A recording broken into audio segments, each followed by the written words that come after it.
time to fuel your business success. Welcome to Harmonious at Lunch. We're bringing you bite-sized advice and expert conversations to drive clarity and growth 5 days a week. Make sure you join our Facebook group at humanop.com/lunch, where listeners like you and our guests hang out so we can find harmony in business together. If you're building a business, you're in the right place. Let's dive in. Welcome back to some more bite-sized business advice. In today's episode, we're talking about potentially the next gold rush, and it is not AI. That's right. We're talking about the trades. I think this is going to be a fascinating conversation, very interesting landscape, job market, especially right now. And I have a cool guest with me, Michael Cole. Welcome to the show, and thank you for being here. Yeah, thanks for having me, man. Looking forward to chatting. So let's talk about this. I've had a lot of episodes about AI recently. Even the episodes that weren't about AI, we somehow ended up talking about it. But the real potential gold rush that I don't know that enough people are talking about is the trades and skilled labor, and that's your jam. So tell me, why have you labeled this the next gold rush? Yeah, so I think, like you said, a lot of people aren't talking about it. We have hundreds of thousands of jobs across the country within the trades that are going unfilled. And it's one of those things where we can talk about AI all day too. We use a little bit of it with what we do, but at the end of the day, AI isn't out there building our roads and our infrastructure and everything else that is surrounded by the trade. So it's incredibly important to get this message out for people to hear that there's other options out there as well. The 4-year college degree and so forth, that whole education system isn't for everybody. And I think people are starting to realize that. And so the trades is a great option that I think needs more attention. Where do you think the root cause of this problem really is? I mean, you have so many people who don't even know the trades exist. They just assume that they're going to happen, right? And maybe I'm being overly general, but there's a ton of millennials and not millennials, Gen Zers on TikTok shaking their butts, and they're not going to go, change toilets in houses. Right. They're not going to go be plumbers, electricians, and all these necessary trades. So where is this really collapse happening?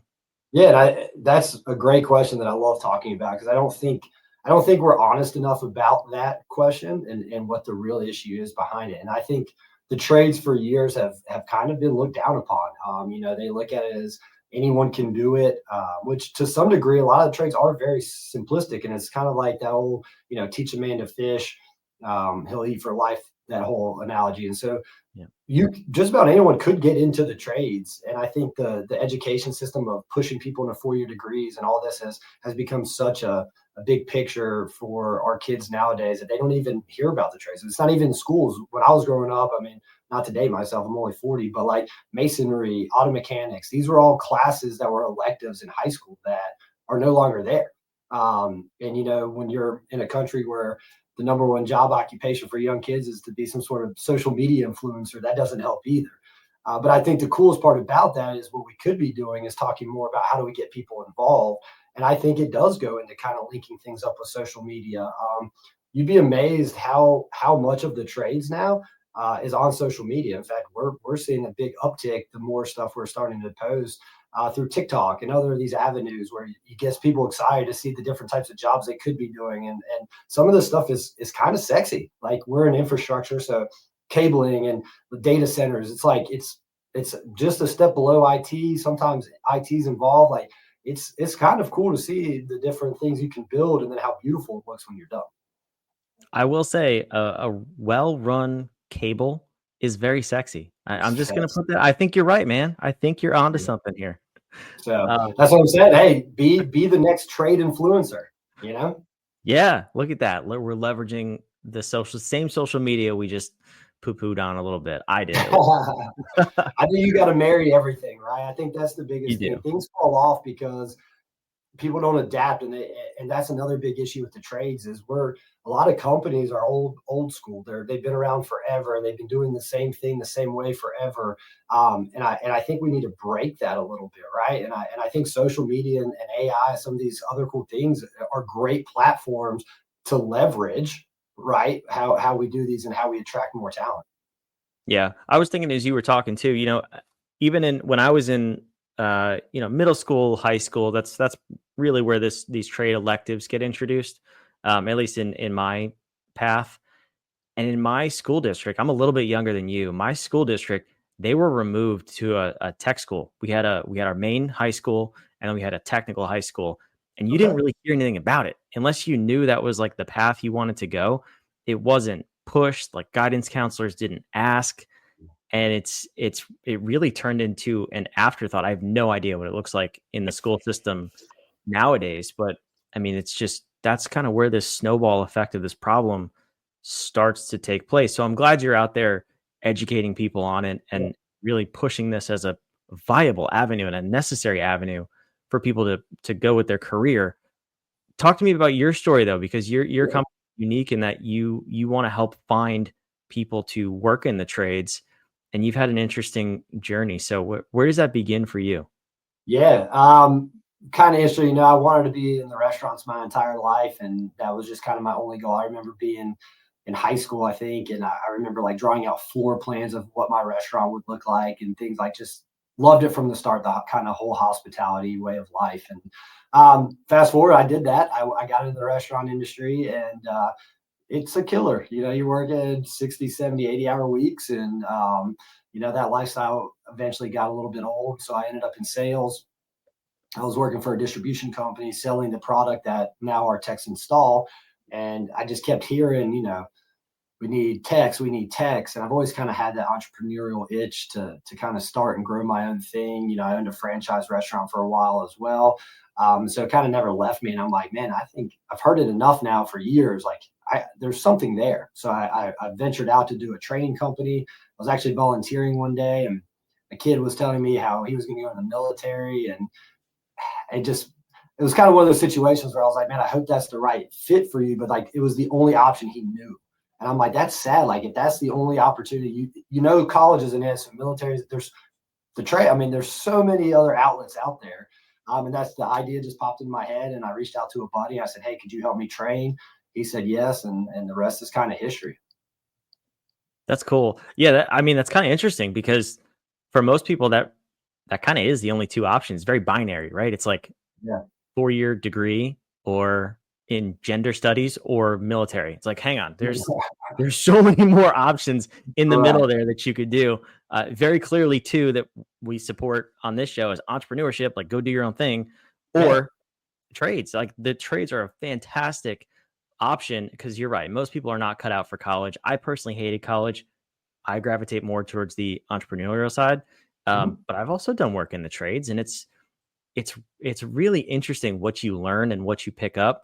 It doesn't mean you're going to be doing that for the rest of your life, but it's a great place to start to learn a skill, to apprentice under somebody, and also to learn a business.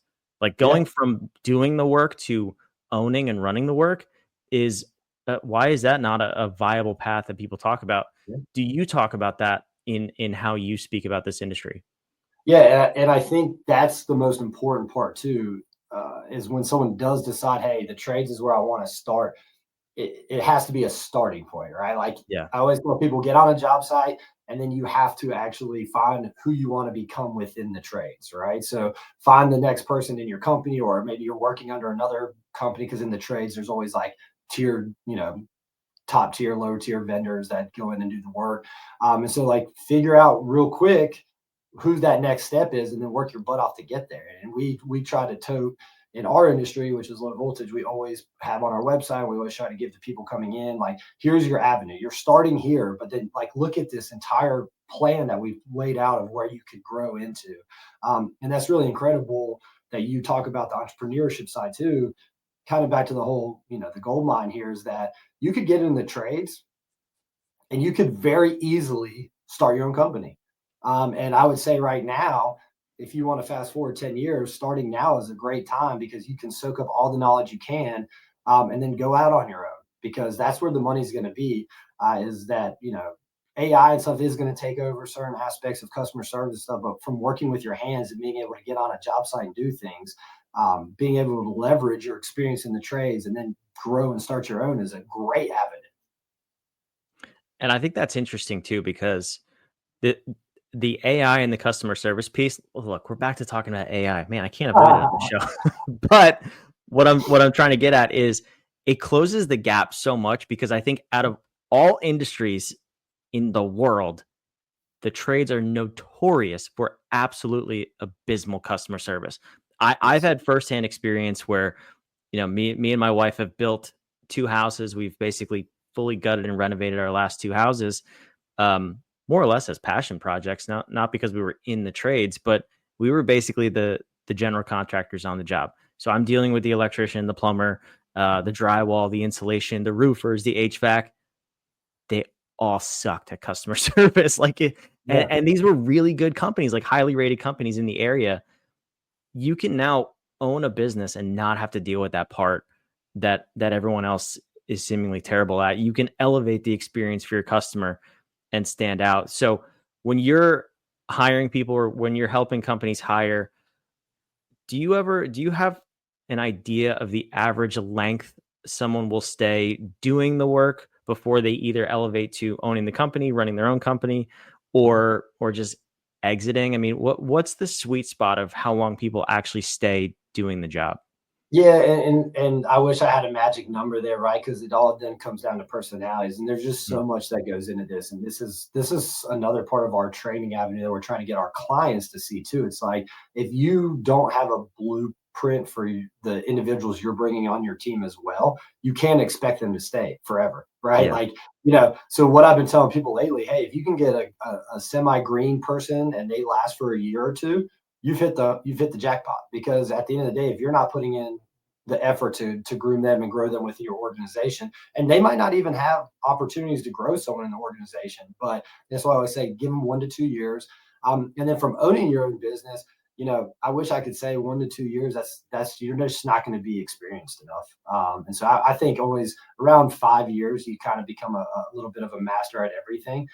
The problem with that is we see a lot of people go into the trades and then go belly up because they don't realize that there's a lot that goes into it. And then as you grow and you bring people on, you have to stay busy. So are you growing a business that you can be the owner in, or did you start a business because you were good at something and now you're in the business, you're working on the business, you're the president, the sales rep, the tech, like you can't sustain that. Yeah. Is that a level of or a component of what you do to help people actually run their own business, or do you stay more on the staffing and So, training? so right now we're on the staffing training side, but I do think in the years to come that that is going to be a big key element. Um, I think individuals as a whole could be their own company, right? Like you could go out 1099, get your own insurance, set yourself up as a business. And I think there's a lot of benefits to that, but there's a lot of risk to it as well. So it's going to take a special person to see that and understand their value, and then you also have to be valuable. You actually have to know what you're doing, because then you are another company that could be fired at any given time. You're not an employee. You can't expect to have training and benefits and all these other things that these companies can provide you. But I do foresee in the future it moving more to that model where individuals are now their own corporations, and they're kind of just freelancing work. I could see the trades going that way. Yeah, that'd be interesting. I could see that too. And I think, what pops in my head during this discussion, a lot of our listeners are not so much, well, they're definitely not looking for trade jobs. They're business owners, they're entrepreneurs, and maybe even if they're not in or related to the trades, a real key component of what you're hitting on is the employee life cycle. And I think there's a lot of wisdom in what you're saying with having the blueprint for a potential employee on your team, or even if you have a team of people, like show them where they could go and show them what their career could look like within your company. Even just saying, if they make it 1 or 2 years, you've hit the gold mine, so to speak, with a traditional trade employee. Why aren't we showing employees in every industry? Here's where you could be in 1 to 2 years. Here's where you could be in 5 years. You could be owning, so to speak, a division of the company. It doesn't mean you have to go own your own job, because entrepreneurship is not for everybody. No. Like these kind of practices, best practices, if you will, are applicable to all industries. And I don't know that enough people do it. So it's interesting to see that it's like crucial for the trades, but we kind Mhm. of forget about it in other industries. Well, and Brandon, I think that's another good. So at Next Level, we're 20 employees here, and we right now have over 200 plus technicians out in the field, right? And so that's a question I constantly ask myself too, is not just talking to our clients, but internally, how are we growing our team? How are we keeping them hungry? And it's funny you say that. I tell anyone that works here, you're a franchise of Next Level, right? Like, no, you don't have to pay the franchise fee or anything. But the second I hand you a laptop, like, you go, you do your thing. I give you the autonomy to make or break whatever you want here at Next Level, right? And I think that's huge. The more you can get people involved to think like that, and the more you give them. But I think the reason why it's not happening is because then you actually have to do it, right? So if you're telling the people they can do this, you have to really think like it yourself too, right? Like, so I want to hear everyone's opinions. I don't make decisions in the company without them. We're a relatively flat company from a hierarchy because I don't like having a large management scale. So part of that is, how do you keep people enticed to keep doing their job longer? And a lot of that is personal growth, right? Like, what do you want to do? What do you want to get out of this? And then what new things can I bring to the business to continue to make sure that they're getting paid more? Because right, no one wants to work the same job and get paid the same or less year over year. So how do I grow that individual so that they can see the value they are worth? And I think a lot of that goes into it. And we're not talking about it because everyone wants to come in and just assume you need to grow here, here, here, here. But I think what we should be talking about is you could be really great at this one job. You don't need to grow to do all these other things. We'll help you as an organization grow the way you want to grow, but it doesn't necessarily mean you have to become a title. Yeah, and that kind of scares people too, in some regards, where from both ends, if they come in and they're an entry-level employee and they have no desire to do that, but they can't see the path to management or whatever level they want to see themselves at, that could be disheartening, and they could just be looking to job hop. And the other way around, if people can't see, or they think they have to go to different titles in order to quote unquote grow, maybe they don't want to. Maybe they want to just do that one job and be a specialist and really, really good at it, but be able to grow their pay or grow their autonomy. If we don't tell them what that is, they're going to assume it can't happen, and they're going to look for other places to work. And you might lose really great talent within your organization. So super cool to hear that you do that. So that being said, I'll wrap up with this question then. What do you sense is the next phase of growth for you and Next Level? Where are you taking the company next? Yeah, so the biggest thing is to get back to the training, right? Obviously, a national pandemic can hurt that on many different avenues. And so we've spent a lot of time over the past 2 to 3 years really cultivating what that looks like. So because we can't be everywhere for everyone, and this is a very hands-on field, we've created a virtual platform that we're getting ready to launch in the next 2 months that actually incorporates some hands-on testing as well, that they're going to actually have to do physically in person and mail those things back to us that we can test and do some of those. And so the big thing is going to be the training, finding greener folks that want to get into the trade but have no clue where to start. So that's what we're building here at Next Level. That's super cool. I love it. I appreciate you coming by and talking about this. It really is a fascinating topic, and one that I hope gets a whole lot more attention in the next few years, or as a society, we might be in a little bit of trouble. But where can the listeners go to learn more about you and everything you have going on? Yeah, the best place is to check out our website, nextleveltechnician.com. You can find out all about us, and we actually have another page that is linked there that you can learn more about our training options as well. I love it. Michael, thanks for being here. Yeah, thanks for having me, man. Wherever you're watching, listening, all the links, Michael's social media, his LinkedIn, down below in the show notes. So go check that out. We'll see you on the next episode of Harmonious at Lunch. Another episode of Harmonious at Lunch in the books. I hope this episode made you think and you grabbed some actionable ideas to propel your business. Don't forget to like, comment your takeaways, and subscribe wherever you're listening so we can help more entrepreneurs just like